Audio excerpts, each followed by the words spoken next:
Udah cukup insyaallah, ini bisa sampai selesai.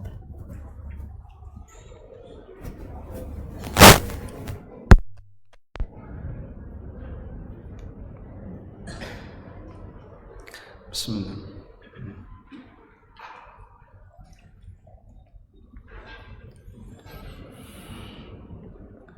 Assalamualaikum warahmatullahi wabarakatuh.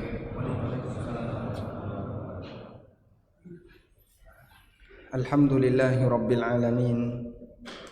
Wassalatu wassalamu ala asyrafil mursalin nabiyyina wa maulana Muhammadin wa ala alihi wa sahbihi ajma'in.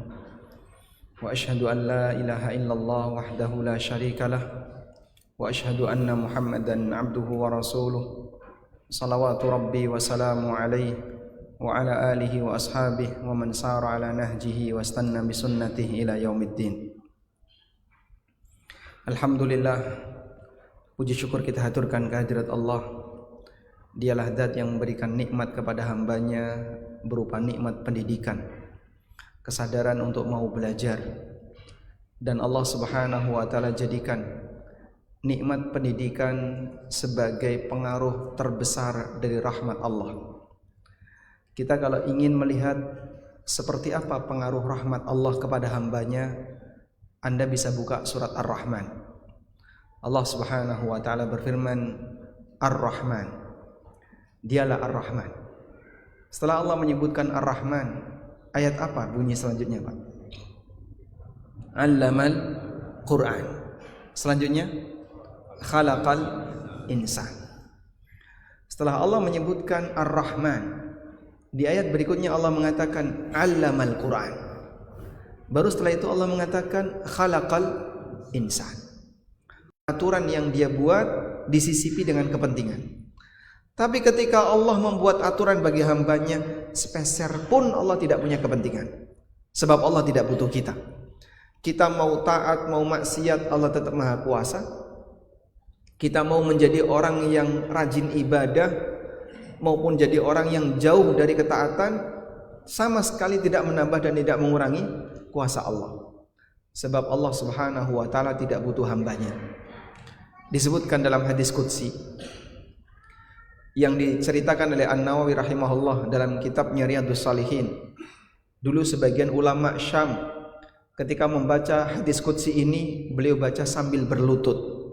Dibaca sambil berlutut sebagai bentuk adab di hadapan Allah taala. Bagaimana hadis qudsi itu? Hadisnya cukup panjang. Salah satu cuplikannya, Nabi SAW bersabda, Allah berfirman, Ya ibadi, lau anna awwalakum wa akhirakum wa insakum wa jinnakum. Wahai para hambaku, andaikan makhluk pertama sampai yang terakhir, jin dan manusia, kanu ala atqa qalbi rajulin wahidin minkum, semuanya menjadi makhluk yang paling bertakwa hatinya di antara kalian. Siapa Pak manusia yang paling bertakwa hatinya di antara kita? Nabi Muhammad SAW. Andaikan makhluk pertama sampai makhluk yang terakhir semuanya seperti Nabi Muhammad SAW, baik jin dan manusianya. Apa kata Nabi SAW? Allah berfirman, Ma zada dzalika fi mulki syai'a, sepeser pun itu tidak menambah kerajaanku. Ya ibadi, wahai para hambaku, lau anna awwalakum wa akhirakum wa insakum wa jinnakum, andaikan makhluk yang pertama sampai yang terakhir, jin dan manusia, kanu ala afjari qalbi rajulin wahidin minkum, mereka semuanya memiliki hati yang paling jahat di antara kalian. Yang jahat tidak cuma fisiknya tapi hatinya. Mereka semuanya punya hati yang paling jahat. Anggap misalnya semua manusia seperti Firaun, nggak tahu siapa yang menyembah, siapa yang disembah. Andaikan semua manusia seperti Firaun, kata Allah Ta'ala, ma naqasa dzalika fi mulki syai'a, sepeser pun itu tidak mengurangi kerajaanku. Karena aturan yang dibuat oleh Allah Ta'ala untuk hambanya, bukan Allah punya kepentingan, bukan agar Allah makin kuasa, bukan agar Allah makin maha kaya, tapi semuanya untuk kebaikan para hamba. Cuman terkadang hamba tidak menyadari, sehingga pada saat dia mempelajari aneka aturan, kok semuanya serba nggak boleh ya, ini dia dilarang ini.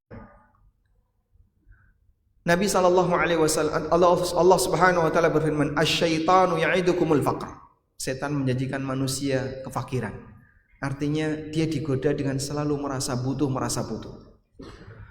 Pada posisi ketika dia digoda selalu merasa butuh, sementara tidak ada solusi untuk mendapatkan sesuatu, maka setan menjerumuskan dia ke dalam yang haram. Wa ya'murukum bil fahsya. Lalu memerintahkan mereka untuk berbuat keji, berbuat kemungkaran. Ada salah satu jamaah orang Jakarta ya, ini ibu-ibu. Usia beliau sudah sepuh, ditinggal mati oleh suaminya dalam posisi tidak punya anak.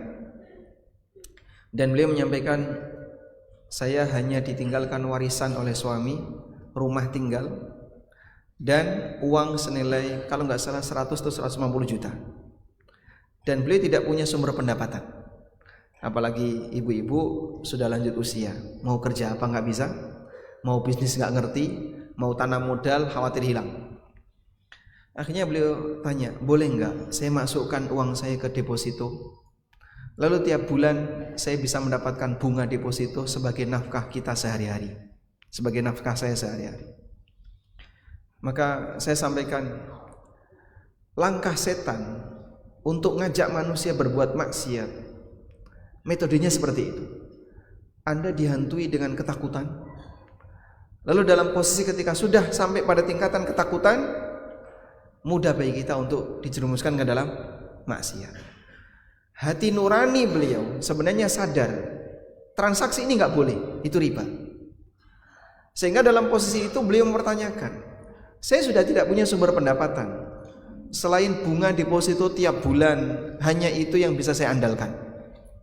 Karena kalau tidak dimasukkan ke deposito, hanya mengandalkan tabungan, nanti digerogoti dikit habis. Maka saya sampaikan ayat tadi, asy-syaitanu ya'idukumul faqr. Setan buat orang ditakuti dengan selalu merasa butuh. Pada posisi ketika dia merasa butuh, selanjutnya gimana? Wa ya'murukum bil fahsya. Mudah bagi dia untuk diajak berbuat maksiat. Pemuda dan pemudi saling mencintai, tapi keduanya dalam posisi takut. Yang laki-laki takut, jangan-jangan nanti tidak bisa memberi nafkah, tidak bisa mencukupi kebutuhan keluarga. Yang perempuan juga takut, belum tentu kamu lebih bahagia setelah nikah dibandingkan kamu bersama orang tuamu. Maka yang laki-laki takut untuk bisa mencukupi kebutuhan keluarganya, yang perempuan takut jangan-jangan tidak bahagia. Pada posisi ketika mereka ditakut-takuti seperti itu oleh setan, sehingga mereka takut nikah, maka mudah bagi setan untuk menjerumuskan ke langkah berikutnya. Mereka sudah saling mencintai, wes kadung tresno, sudah saling mencintai, namun mereka takut nikah. Tahapan berikutnya apa? Wa ya'murukum bil fahsya. Mudah bagi setan untuk menjerumuskan dia ke dalam zina. Takut nikah tapi nggak takut zina. Demikianlah yang terjadi pada manusia. Sehingga ketika orang dihantui dengan merasa butuh, pada posisi itu setan menggunakan langkah berikutnya, mengajak dia untuk berbuat maksiat. Berawal dari apa? Dia dihantui dengan rasa takut. Kamu kalau nggak ngambil peluang seperti ini, nanti hilang kesempatan kamu dapat harta. Ini kan kesempatan bagus. Dihantui terus dengan rasa takut itu. Selanjutnya dia melanggar aturan Allah. Karena itu jamaah, sangat berbeda ya nuansa yang terjadi pada sahabat Rasulullah SAW dengan masyarakat di zaman sekarang. Umar bin Khattab radhiyallahu anhu itu pernah menyampaikan, kunna nada'u tis'ata a'syarin minal halal makhafatan an nudrika fil haram. Kami dulu meninggalkan 9 dari 10 peluang yang haram. Saya ulang ya. Kami dulu meninggalkan 9 dari 10 peluang yang halal makhafatan an nudrika fil haram, karena takut khawatir terjerumus ke dalam yang haram. Ada 10 peluang halal yang diambil, satu yang paling meyakinkan. Jadi mereka ketika beraktivitas bisnis itu dibatasi 10%. Ini sebagaimana keterangan Umar bin Khattab radhiyallahu anhu. Kami dulu meninggalkan 9 dari 10 peluang yang halal karena terjerumus ke dalam yang haram. Itu dulu, Pak. Demikianlah standar waroknya para sahabat. Sehingga mereka selalu berpikir, dari 10 ini yang paling aman mana? Ambil satu yang paling aman, itu yang diambil. Sisanya ditinggalkan. Orang sekarang gimana, Pak? Ada 10 peluang, yang diambil 12. Jadi nggak cuman mengambil peluang yang ada, bahkan bila perlu yang syubhat-syubhat pun diambil. Sampai banyak kemudian pertanyaan, gimana caranya agar yang syubhat itu terlihat samar-samar, kemudian dipepetkan seperti mubah, akhirnya dilanggar. Nabi SAW menjelaskan, harta ada 3, halal, haram, syubhat. Beliau menegaskan gimana? Al halalu bayyin wal haramu bayyin. Yang halal itu jelas, yang haram itu jelas. Wa bainahuma umurun mushtabihat. Dan di antara keduanya ada perkara syubhat. Sudah? Baik, yang beliau sarankan untuk hal syubhat itu gimana, Pak? Kalau ketemu yang syubhat, yang beliau sarankan apa? Cari alasan atau ditinggalkan? Ya, ditinggalkan. Rasulullah SAW mengatakan, kalau ketemu perkara syubhat, beliau menyampaikan gimana? Famanittaqa syubhat faqad istabra'a li dinihi wa 'irdi. Siapa yang meninggalkan harta syubhat, maka hakikatnya dia sedang membersihkan, menjaga kesucian agama dan kehormatannya. Sehingga orang tidak curiga, masyarakat tidak curiga dengan kehalalan hartanya. Karena ketika dicurigai kehalalan harta, itu sudah menjadi celaan tersendiri bagi hamba jika dia merasa dicela. Tayyib. Oleh karena itu Rasulullah SAW mengajarkan, kalau ketemu syubhat, tinggalkan. Orang jika meninggalkan yang syubhat, kira-kira dia makan yang haram enggak? Tidak mungkin, Pak. Yang syubhat saja dia tinggalkan, apalagi yang haram. Dan seperti inilah prinsip warok. Seperti ini prinsip warok. Apa itu warok? Ada penjelasan yang pernah disebutkan oleh Syekhul Islam. Warok, kata beliau, tarku ma yakhafu dararuhu fil akhirah. Meninggalkan sesuatu yang dikhawatirkan berbahaya di akhirat. Itulah warok. Meninggalkan sesuatu yang ditakutkan berbahaya di akhirat.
Tentang hukum, yang kedua, yang pertama tentang apa? Hukum halal haram. Yang kedua tentang prinsip takwa. Sehingga ketika seorang hamba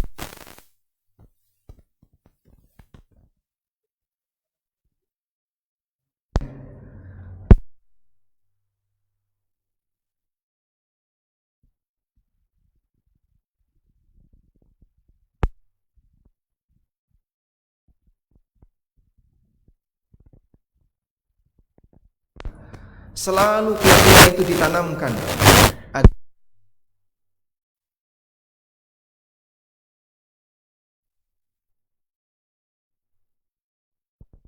Pernah mengatakan, Inna ruhal kudus qad nafatha fi raw'i.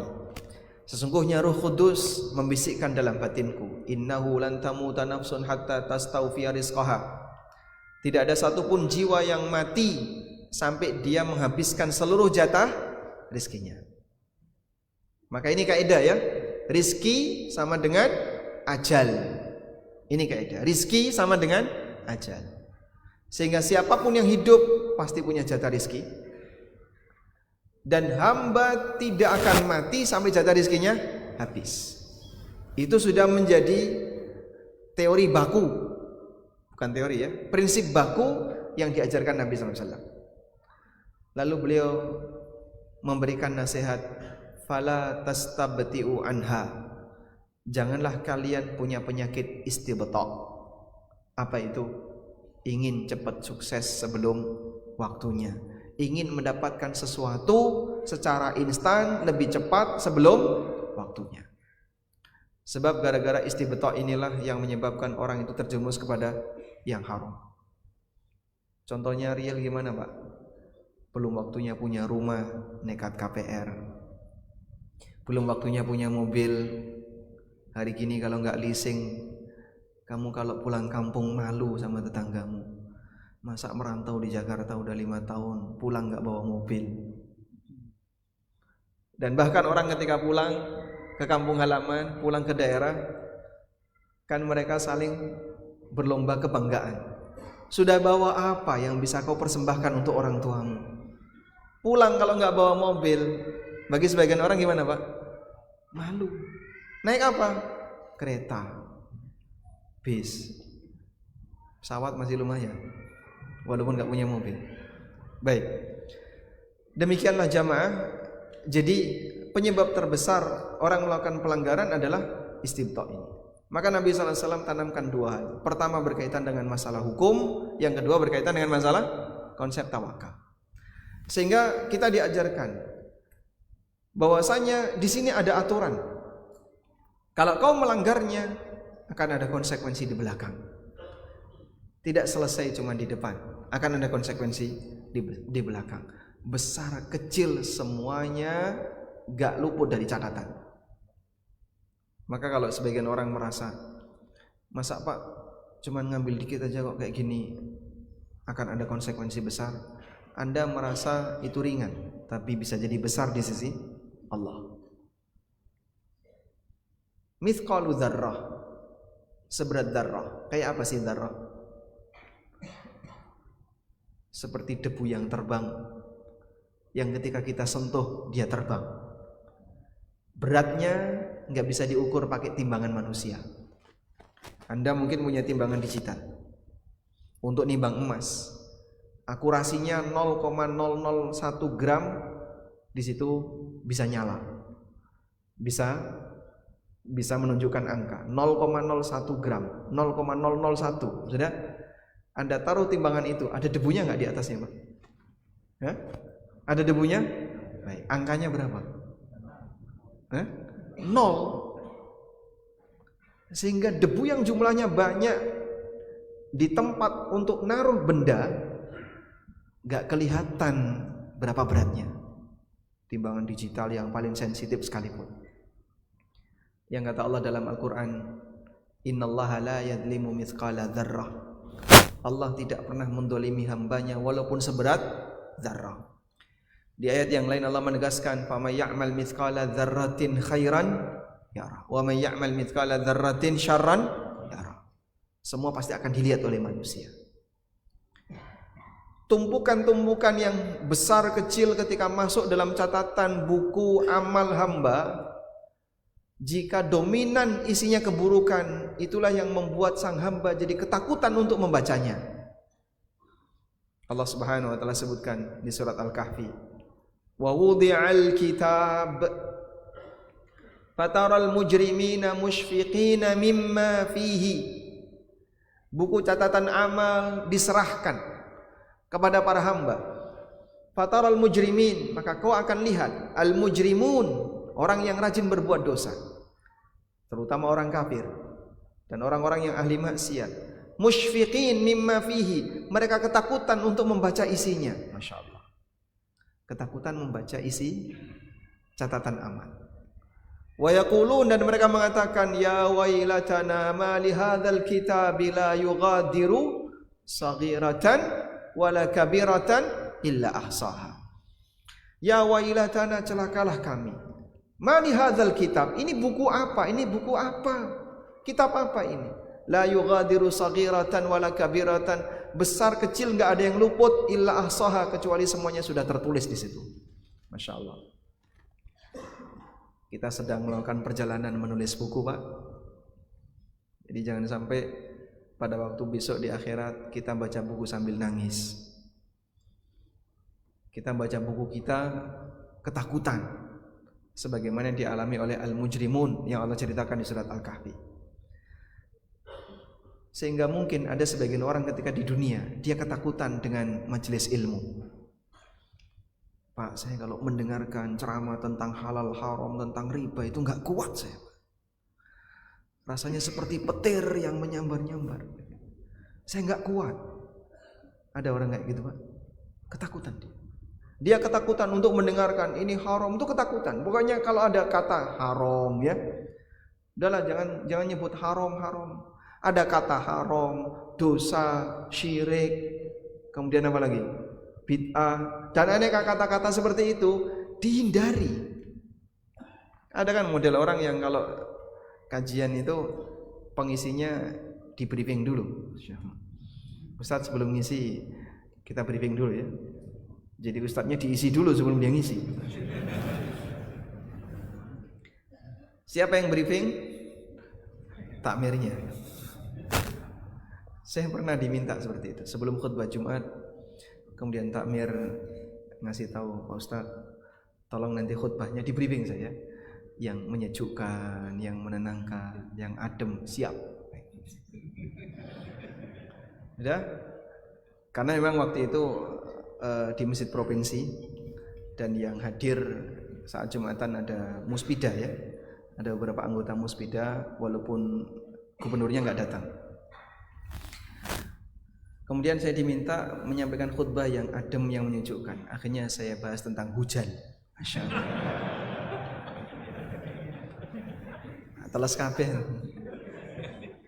Bagaimana konsep hujan dalam syariat, dan bagaimana cara kita mengambil pelajaran dari hujan, tentang Allah mengumpamakan hujan dengan ilmu ya, dan hati manusia seperti tanah, dan seterusnya. Alhamdulillah bisa diterima. Karena ada sebagian orang yang ketakutan seperti itu. Pak, kenapa kok nggak boleh, Pak? Ustaz, tolong jangan singgung riba ya Ustaz. Kenapa kalau saya nyinggung riba? Di sini belum siap. Iya, sekarang belum siap, tapi mau tidak mau nanti di akhirat dia akan membaca itu. Cuman kecil Pak Ustaz, bunganya cuma 6%. 6% dicatat nggak itu dalam kitab catatan amal? Ya? La yughadiru saghiratan wala kabiratan. Pak Ustaz, masa riba kecil kayak gini ada di catatan amal Pak Ustaz? Jangankan sekecil 6%, Pak. 0,00001% pun dicatat itu, Pak. Apa yang bisa Anda bayangkan seberat zarrah?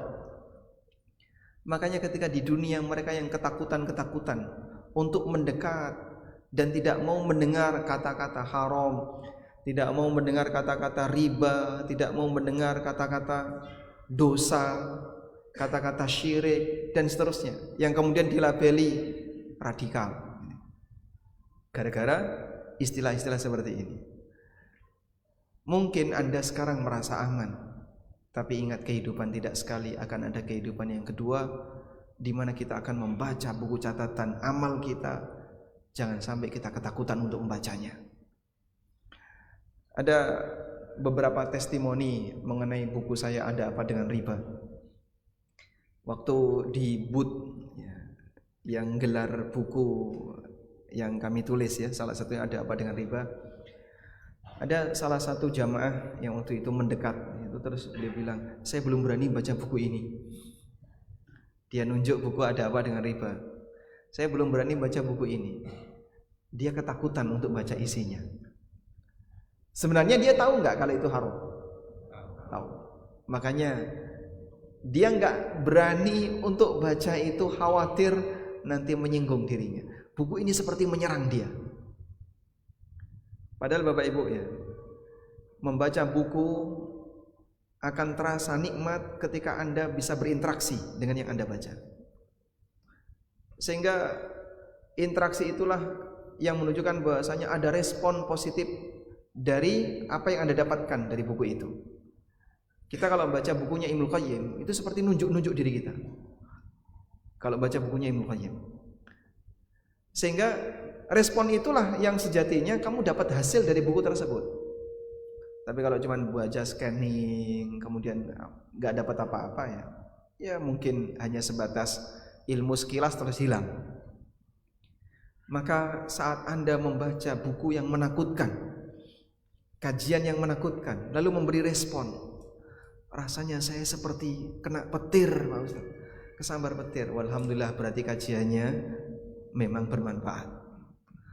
Tapi kalau hambar-hambar saja sehingga jamaahnya merem semuanya, berarti materinya sama sekali tidak menyinggung kebiasaan buruk yang kita lakukan. Fikih ASN dan karyawan itu termasuk salah satu buku yang ditakuti oleh sebagian ASN. Ada salah satu cerita ya, mungkin pernah Bapak Ibu dapatkan, seorang ASN dikasih hadiah buku itu oleh temannya. Dia nggak mau nerima. Saya berbicara untuk ASN Muslim. Kalau non Muslim kan mungkin tidak tercakup di dalamnya. Dia ketakutan untuk membacanya. Sekarang dia ketakutan untuk mendekat kepada syariat. Dan bisa jadi besok di hari kiamat dia ketakutan untuk membaca buku catatan amalnya. Allah gambarkan dalam Al-Quran, "Fama lahum 'anit tadhkirati mu'ridin ka'annahum humurun mustanfirah farrat min qaswarah." Fama lahum 'anit tadhkirati mu'ridin. Kenapa mereka berpaling dari tazkirah, dari peringatan Allah? Ka'annahum humurum mustanfirah. Allah membuat perumpamaan. Mereka itu seperti keledai mustanfirah yang ketakutan.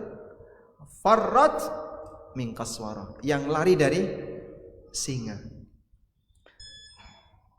Jadi binatang yang ketakutan singa, dia lihat singa dari jauh gimana Pak?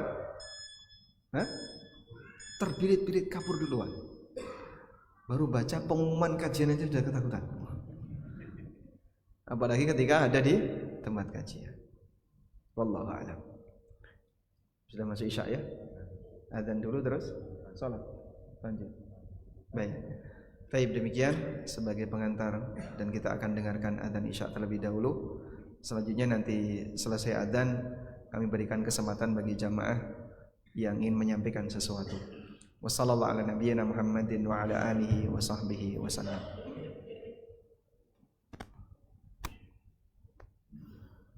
Allah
karena hukum itu ujian.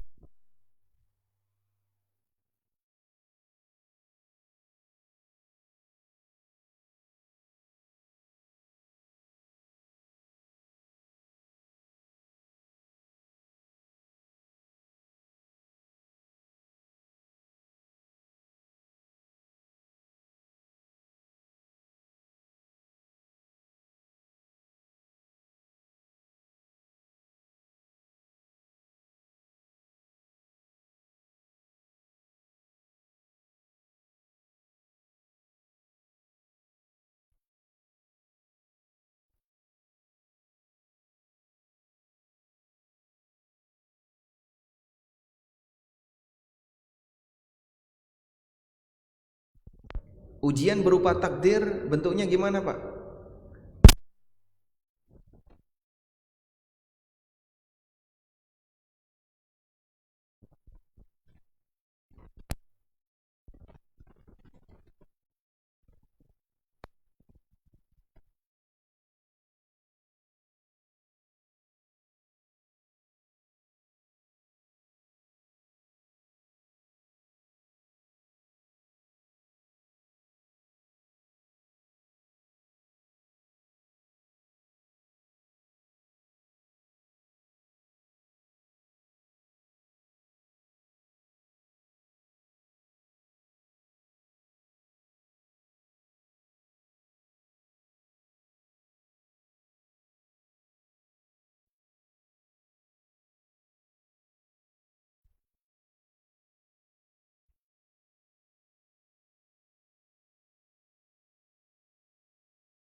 Apa?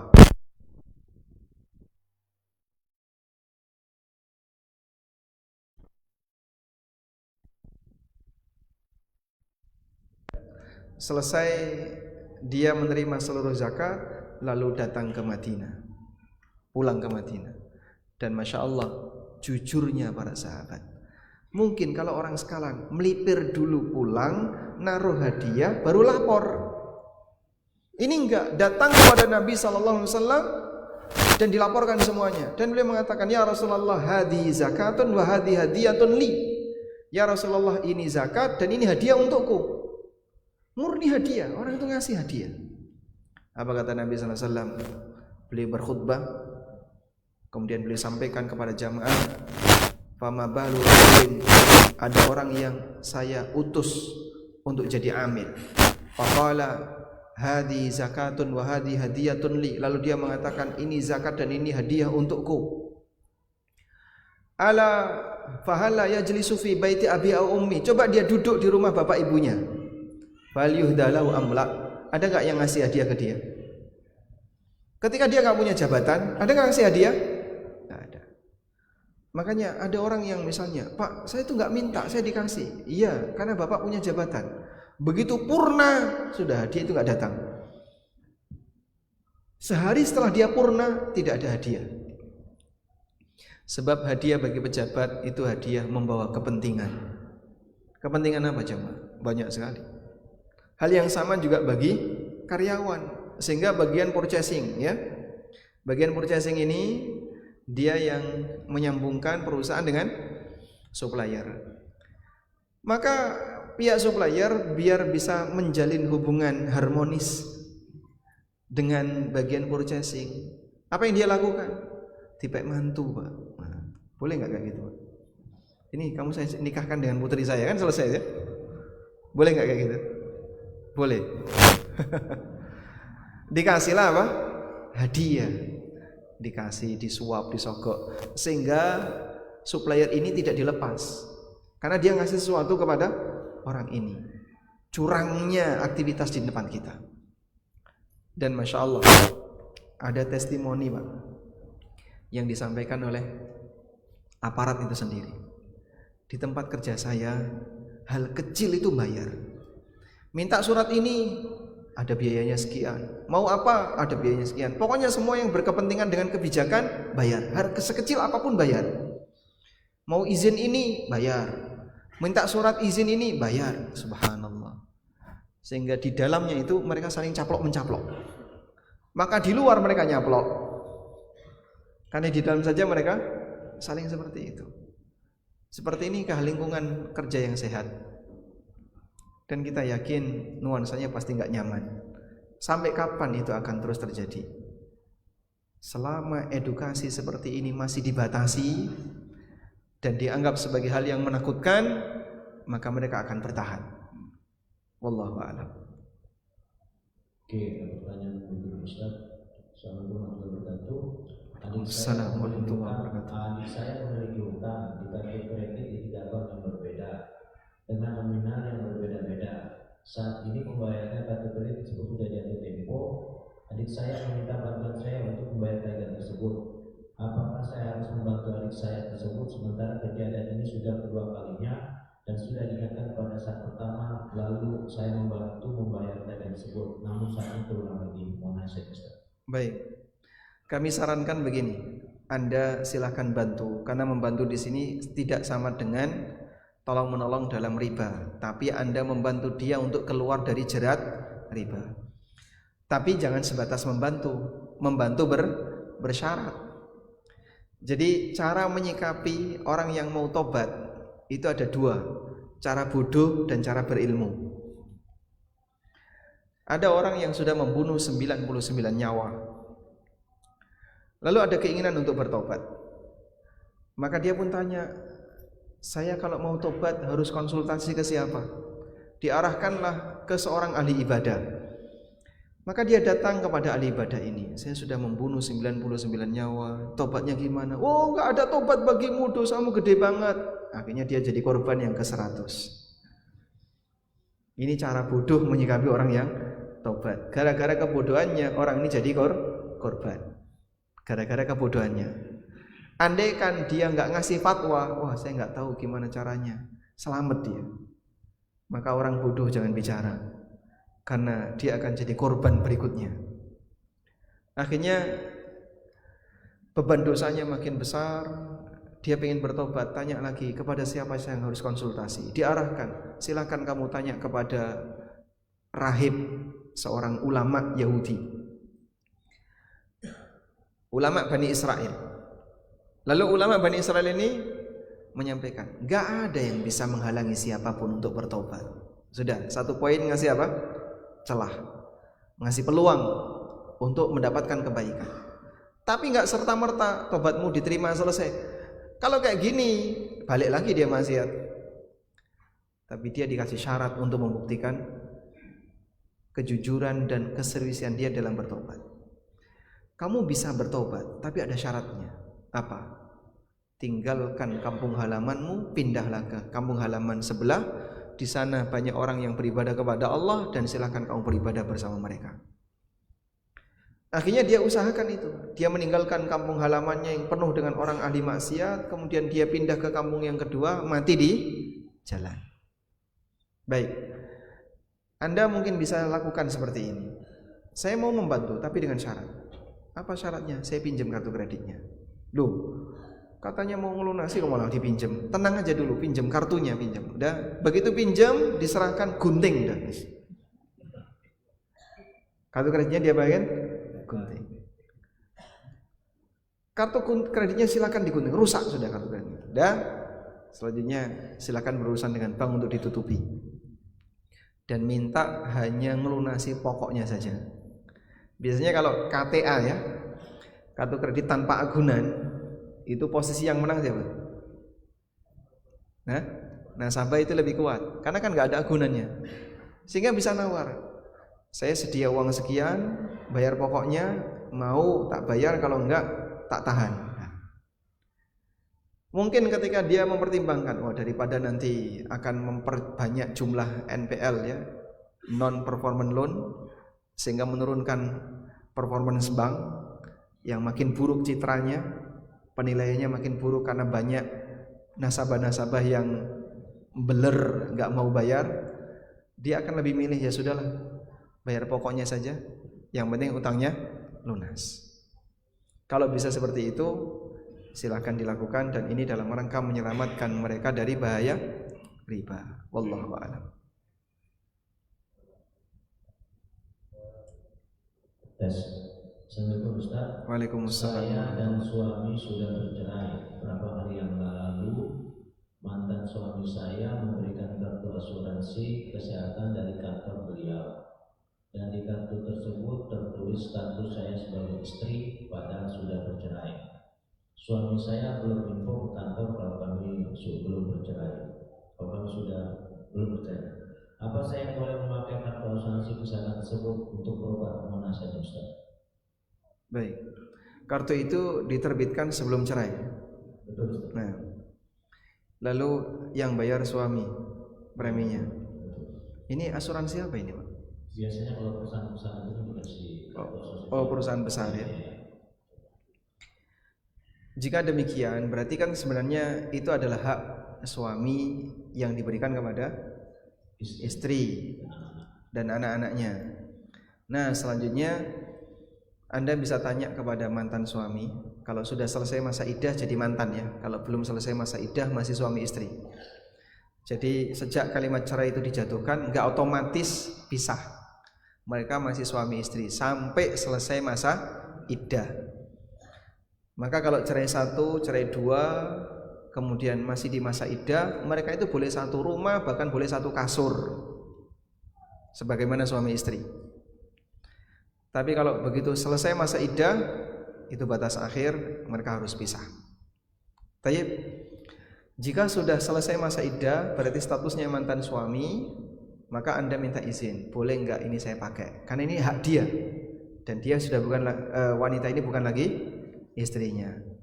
Kalau mantan suami mengizinkan ya terserah, alhamdulillah silahkan dipakai, karena itu hak dia. Tapi kalau dia tidak mengizinkan, enggak boleh, ini mau saya pakai dengan istri yang baru misalnya, tambah loro hati kan. Sudah ada yang menggantikan posisi saya. Kalau dia melarang, ya Anda jangan pakai. Sebab kartu itu berasal dari potongan gaji suami per bulan yang dikelola oleh perusahaan. Wallahu a'lam. Ini pernyataan Ustaz. Semoga Ustaz, waktu masih aktif perusahaan membayar iuran kepada BPJS untuk jaminan kematian, jaminan kecelakaan. Setelah pensiun, apakah kita karyawan boleh mengambil pokoknya saja Ustaz? Baik. Ada informasi yang saya dapatkan bahwa BPJS Ketenagakerjaan berarti ini ya, yang ada JKN kan ya, jam sostek. Itu dominan pengembangannya di obligasi, dan bahkan sudah ada peraturannya bahwa untuk JKN atau iuran jam sostek dan seterusnya nanti akumulasinya dominan dikembangkan di obligasi. Kemudian juga sukuk ya, dan beberapa surat berharga yang lainnya, termasuk juga reksadana. Nah, dengan informasi ini maka saya mengambil kesimpulan, berarti penambahannya, kalau kita sepakat bahwa obligasi penambahannya adalah riba, kemudian juga sukuk itu tidak memenuhi syar'i karena hakikatnya utang bergadai, maka kita bisa simpulkan penambahannya tidak diperbolehkan.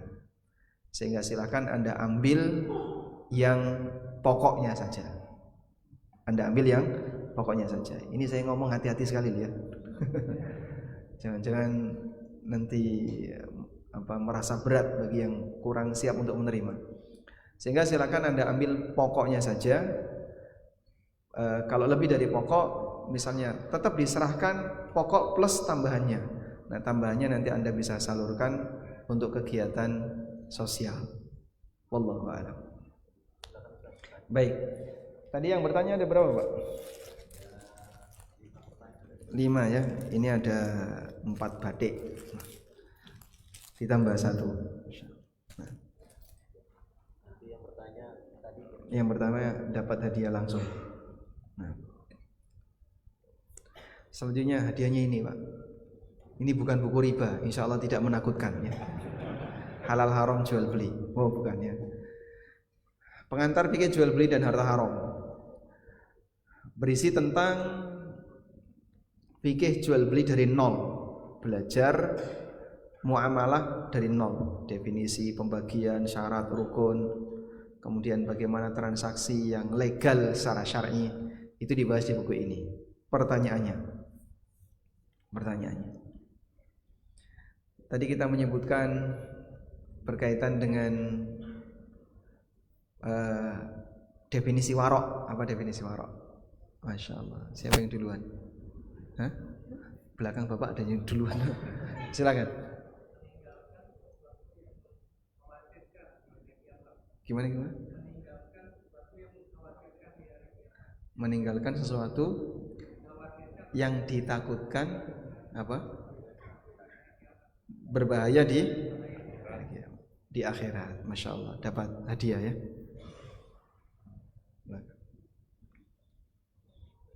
Selanjutnya buku ini, pengantar kaidah fikih kubro dan penerapannya dalam fikih muamalah. Ini agak rumit untuk dibaca, maka kami hadiahkan ke Pak Imam.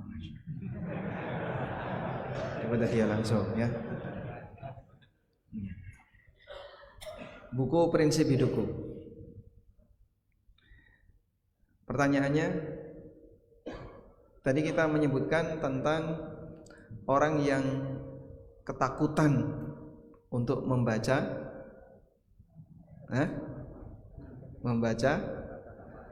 bukan catatan nama, untuk membaca peringatan Al-Quran ya. Baik, sebutkan dalilnya, ada di surat apa, ayat berapa? Nah.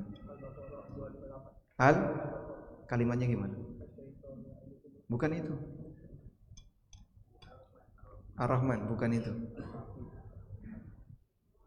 Ka'annahum Baik, saya ganti sekarang ya. Ka'annahum humurum mustanfirah farraj min qaswata. Saya ganti pertanyaannya. Bagaimana metode setan dalam merumuskan manusia? Masya Allah. Yang belakang duluan tadi. Silakan berdiri Pak. Yang pertama ada 2 tahapan.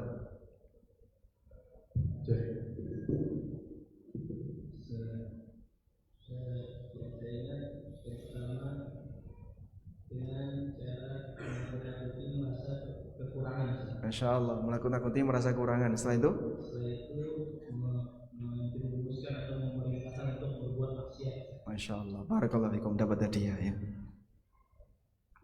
Baik.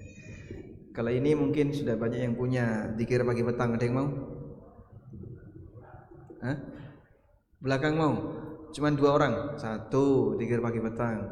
2. Ada berapa ini? 2 ya. Baik. Berikutnya manasik umroh. Yang mau umroh dalam waktu terdekat. Muadzin, baik dapat. Ada lagi yang mau umroh dalam waktu terdekat? Kapan Pak? Baru rencana. Masih di tahap niat ya. Ada lagi? Kapan mau umroh? Kapan Pak? Akhir Januari, Bapak? Januari. Baik, yang duluan ya, nanti Bapak dapat ini. Baik. Sifat sholat Nabi Sallallahu Alaihi Wasallam. Untukmu yang sedang sakit, ini 1 paket aja ya. Baik. Yang paling sepuh di sini ya. Yang paling sepuh. Berapa Pak? Masih muda ya. 64, di atas 64. Pinten? 75. 75 Pak Zul. Baik, pemenangnya 75. Semoga selalu sehat dan istiqomah. Baik, demikian. Ada lagi? Semoga gimana Pak? Sudah selesai. Ya, izin takmir dulu. Ya, boleh. Baterainya habis. Tadi Ustaz mengenai mengurangi riba, saya kan di rumah. Kemudian untuk mengurangi riba dari konvensional saya ubah ke syariah atau syariah. Apa itu cukup riba? 1. Kedua, dalam pembagian waris antara lain keluarga saya yang tanggung jawab waris orang tua saya. Ternyata tidak dibagikan, akhirnya dia meninggal. Apakah itu termasuk hutang pada almarhum? Maksudnya yang warisan orang tua ya, yang tanggung jawab kakak saya. Kemudian kakak saya meninggal, dibagi warisnya. Kita tidak tahu warisannya berapa. Apakah itu termasuk hutang pada yang almarhum? Bukan. Baik, kita jawab. Untuk yang pertama Pak ya, ada orang utang bank konven, ya, baik mau dipakai rumah atau yang lain, pokoknya bahasa umumnya utang bank konven. Lalu dia misalnya utang 100 juta, sudah nyicil 50 juta, begitu. Lalu dia mau pindahkan ke bank syariah, begitu. Berarti kan sisa utangnya berapa tadi? 50. Waktu pindah ke bank syariah jadi berapa? Waktu pindah ke bank syariah, dia pindahkan ke bank syariah ya. Ini kan bank syariah nutupi ke konven kan gitu Pak. Dia nutupi 50 juta ke konven. Terus bank syariah minta berapa? Berapa? 60. Jadinya makin besar nggak? Kena riba 2 kali. Sehingga praktek seperti ini jadinya kena riba 2 kali. Dan orang menyangka itu solusi, padahal itu sebenarnya kepentung 2 kali. Andai kan kamu bertahan di konven, selesaikan ribanya sekali dengan konven itu saja. Tapi ketika dialihkan ke bank syariah, berarti kan bank syariah nutupi utangnya. Udah? Selanjutnya nasabah ini nyicil ke bank syariah, dia ngambil margin enggak? Ngambil margin enggak? Ya pasti. Nah di saat itu bunganya jadinya lebih besar, begitu Pak? Perbulannya lebih ringan bank syariah. Per bulannya lebih ringan, waktunya lebih panjang. Panjangnya sama. Berarti nilainya lebih sedikit. Iya, nilainya di Nah, kalau seperti itu berarti bank syariah memberikan infak ke Bapak gitu. Kalau nilainya lebih sedikit. Mbak, utang Bapak sisa berapa di bank konven? jadi ukuran itu waktu itu separuh ya. Separuh Kita separuh ke bank syariah. ya, kemudian terus ujiannya waktu di bank konvensional juga sudah sekian ya. Ini berkurang. Berkurang dengan waktu yang lama. Berarti kan lebih kecil. Kalau lebih kecil laksanakan. Nah, lebih kecil ya. Tapi kalau lebih gede tidak boleh. Sehingga biasanya orang minta restrukturisasi akad. Kalau 5 tahun seperti ini, nah, karena dia pengen lebih kecil ditambah jadi 10 tahun. Ya, memang lebih kecil tapi lebih panjang. Akumulasinya lebih besar. Wallahu a'lam. Sementara mengenai waris tadi, bagi siapa yang tidak membagi waris, kedolimannya itu bukan ke ahli waris, kepada mayit, tapi kepada ahli waris. Sehingga silakan ahli waris nanti minta. Tadi saya tambahkan yang maaf Muhammad, yang uang tips tadi kan. Iya. Kalau pemberi tipsnya itu dosa atau tidak kan? Pemberi tipsnya kalau tahu dia dosa. Ya, makanya pemberi tips karena sogok itu kan dua pihak ya. Yang nyogok saling ridho, judi itu juga saling ridho. Jadi jangan membayangkan, yang penting saling ridho. Jual beli khamar itu saling ridho enggak? Ada syarat yang lain yang harus dipenuhi untuk sebuah kehalalan, bukan cuma ridho. Tadi Ibnu Lutbiyah tadi itu saling ridho, tapi dimarahi oleh Rasulullah sallallahu alaihi wasallam. Akhirnya hadiah yang diterima oleh Ibnu Lutbiyah ditarik oleh Rasulullah sallallahu alaihi wasallam, dijadikan sebagai kas negara, masuk ke Baitul Mal. Maka jangan sebatas saling ridho. Semua sogok pejabat nanti alasannya saling ridho, bahaya ini. Karena dia juga mendapatkan keuntungan dengan adanya kepentingan. Makanya saling ridho bukan satu-satunya syarat, tapi masih banyak syarat yang lain. Wallahu a'lam. Baik, demikian, semoga bermanfaat. Wassallallahu ala nabiyyina Muhammadin wa ala alihi wa sahbihi wasallam. Wa akhiru da'wana alhamdulillahi rabbil alamin. Wassalamu alaikum warahmatullahi wabarakatuh. Waalaikumsalam.